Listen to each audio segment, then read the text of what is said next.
Hey everybody! In this video we're going to talk about writing an explicit rule for an arithmetic sequence. So we're given an arithmetic sequence, 18, 13, 8, 3, and then it keeps going, and we're told to write an explicit formula for the nth term, a sub n.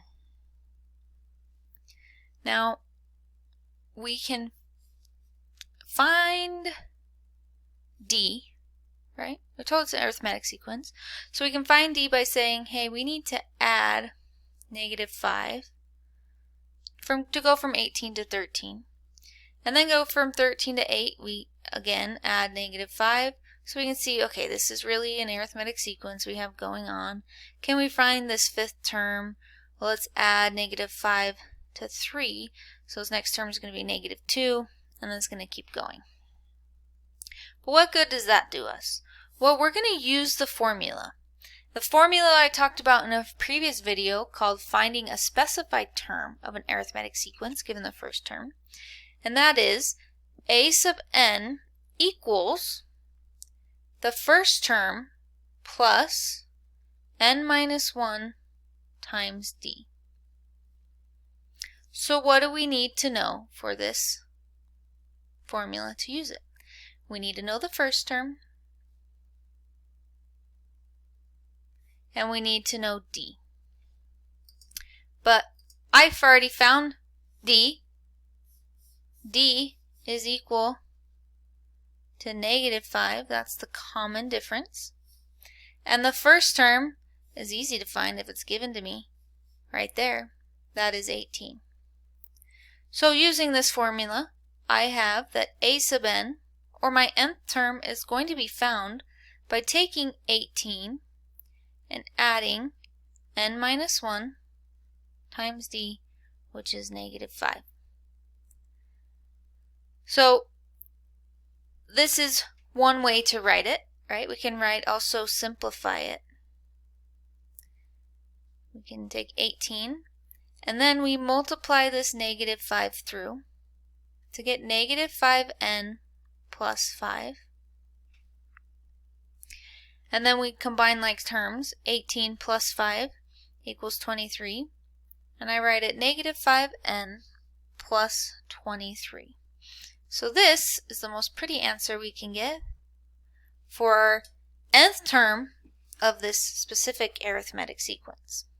Here's our next one.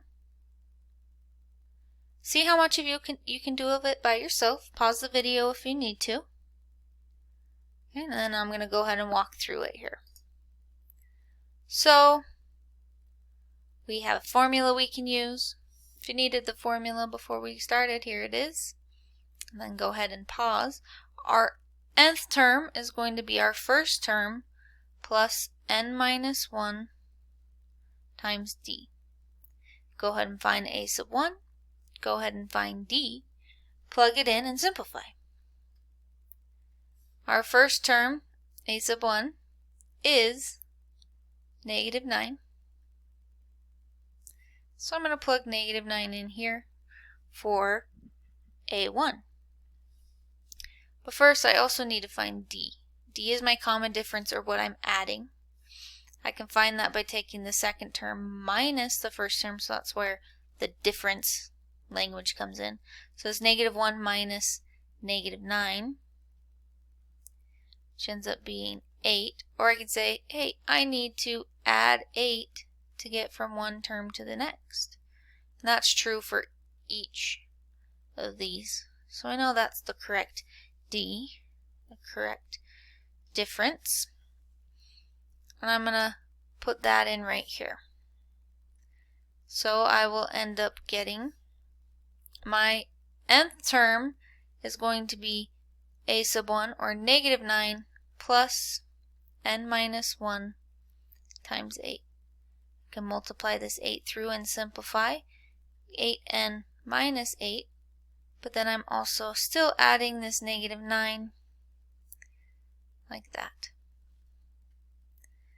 -9 minus 8 is a -17, so I get a sub n, or not a sub n, sorry, 8n minus 17.